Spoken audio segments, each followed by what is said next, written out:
เมืองฟินเนี่ยเมืองฟ้าคืออะไรเมืองฟ้าพ่อแม่อานี่เลยได้หรือว่าน้ำเติมเงินได้หรือว่า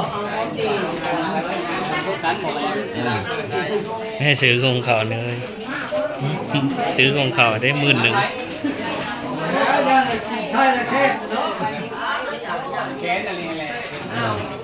เคยกินมาก่อนละเป็นเถอะ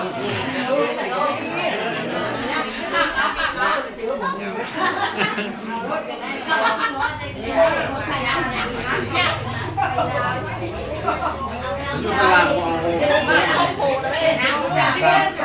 ตามบ้านโอ้โหทบกันแล้วบาทนี่เอารบชามเอาติดต้นก็ได้พอติดต้นก็ได้พอกระทบโลดเอารถแล้วประเดี๋ยวแล้วก็แล้ว 1 2 3ครับ โอ้แห้งๆรถได้บ่แล้วมานี่นะ ว่าเอาลูกผู้หญิงเอาลูกผู้ชายก่อน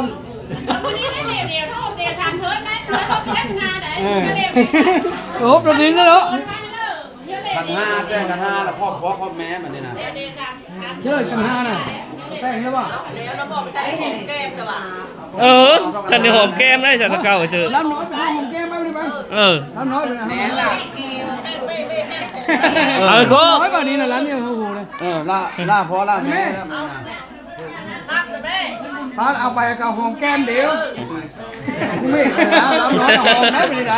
ล้ำเยอะโอ้โหแล้วได้มาดิครับล้ำน้อยแพ้เป็นหน้าที่เจ้าเลยป่ะเฮ็ดจมูกเบิ่งนึกว่านี่เฮ็ดบ่เดียวนะไม่หอมแก้มมันนี่นะไม่เอาแก้มผัวยังไปยิงหอมผัว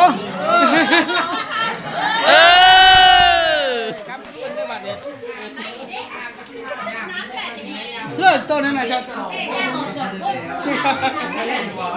ได้แล้วกัน5น่ะ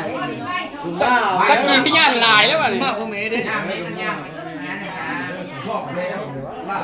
ผ่ามือ